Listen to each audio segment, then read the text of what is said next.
Hello, everyone. Welcome back. I want to talk to you guys about what I think is the important story coming out of the Middle East with this conflict or this fight or this war, whatever you want to call it. I really don't care. This fighting that's going on between Israel and Hamas or the Palestinians or whoever they are. I'm just not that invested in what's going on over there.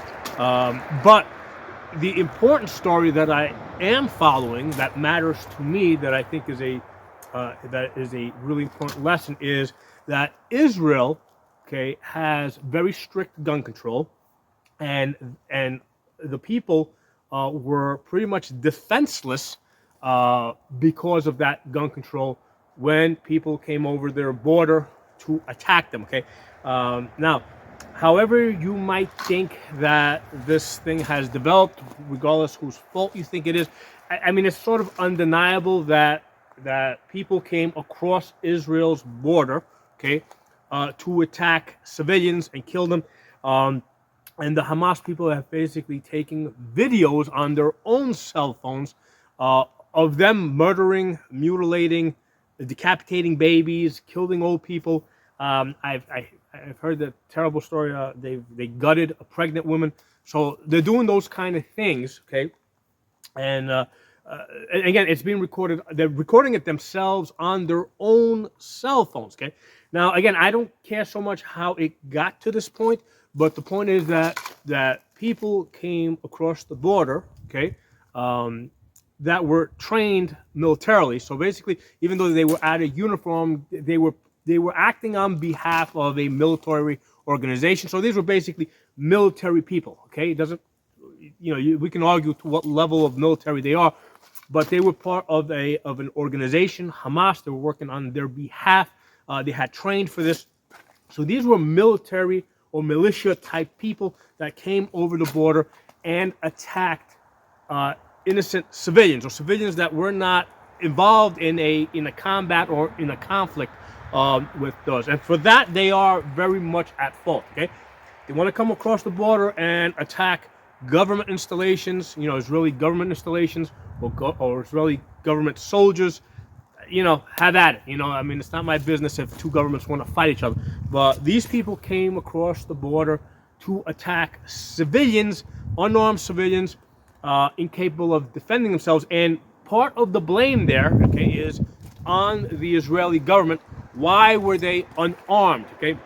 Now, a lot of people have this misconception that that Israel does not have gun control, and the reason is because a lot of times people will see people sitting in cafes, women sitting in cafes, in casual wear, in dresses, in shorts, and they've got an AR-15 slung over their back. What they don't realize is those people, those women sitting in cafes with AR-15 slung over their back, those are military people, okay? Those are people in the military that are just off duty, and different militaries have different dress codes and different standards on what you can do once you're off base or whatever.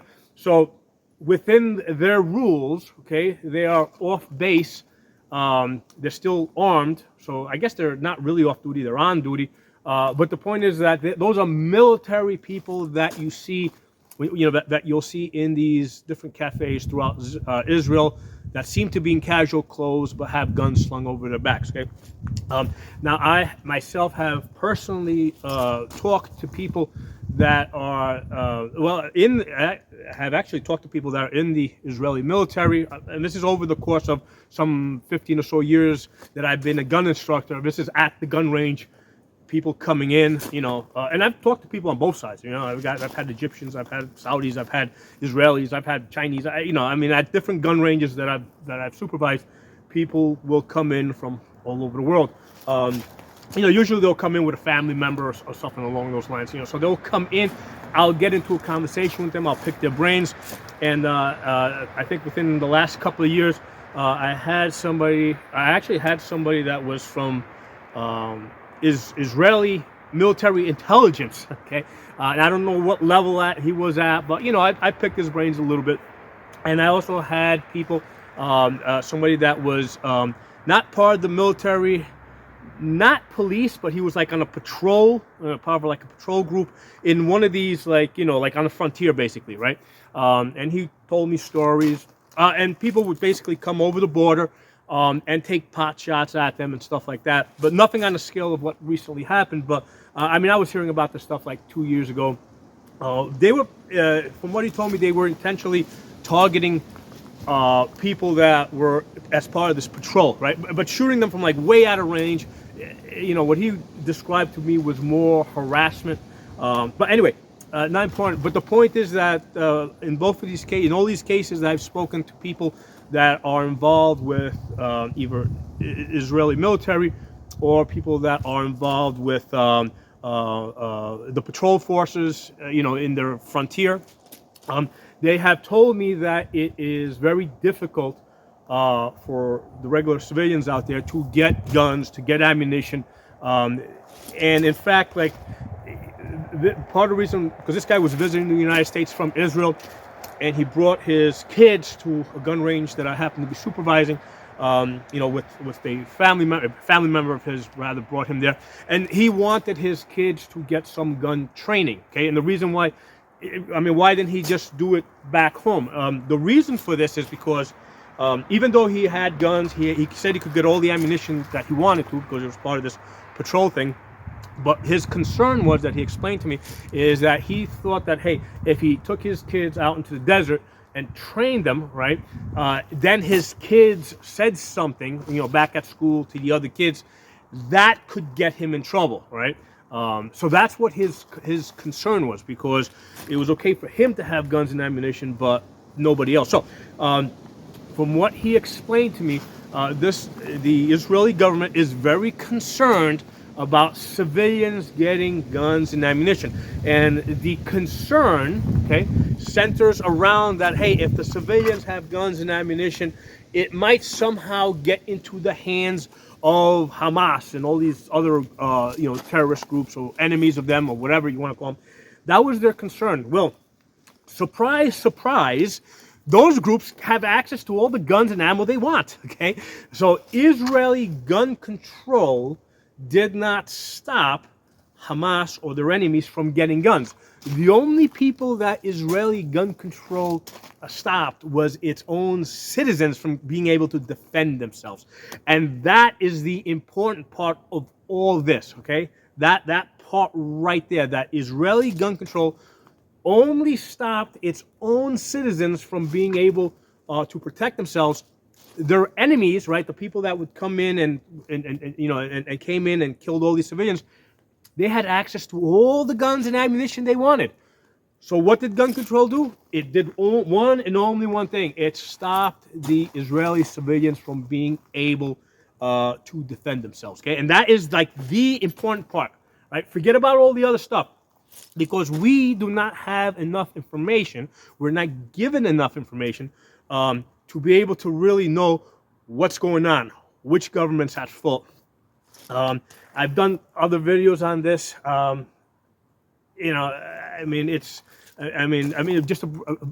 Briefly, I think that the United States is funding Hamas through Iran, right? Because the United States has been giving money to Iran, has been allowing them to sell their oil, right? Which then they're using that money, whether it's from oil or money that came from the United States, to basically fund these Hamas groups and Hezbollah groups. So realistically speaking, the United States is funding these groups. So the United States is funding both sides of this, right? They're funding Israel and they're funding Hamas, okay? Why would they be? Are they stupid? No, they know what they're doing. They basically want to keep both sides fighting, okay? They want to keep both sides fighting because that's how the United States stays relevant in the Middle East, okay? If all sides declared peace, right, and Israel and all the Arab states around them stop fighting and bickering and all that stuff, would there even be a reason for the United States to be there, right? They could just throw the United States out. They don't need the United States. The only reason why the United States needs to be in the Middle East is because all these sides are fighting each other and they haven't figured it out, or they have figured it out and they just can't do anything about it.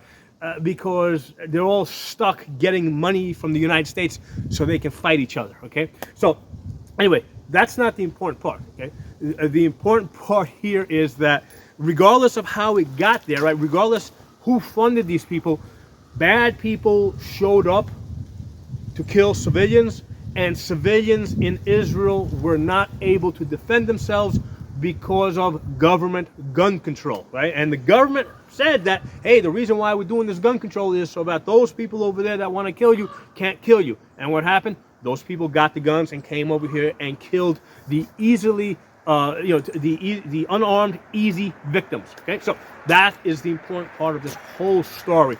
More important than any of the how it got there and what we're going to do, the Israeli people need to rise up and speak up and basically tell their government that they want to be armed, okay? That they all want to have guns, because them not having guns only makes them easy victims. So thanks for watching. Let me know what you guys think in the comments, and I'll talk to y'all soon.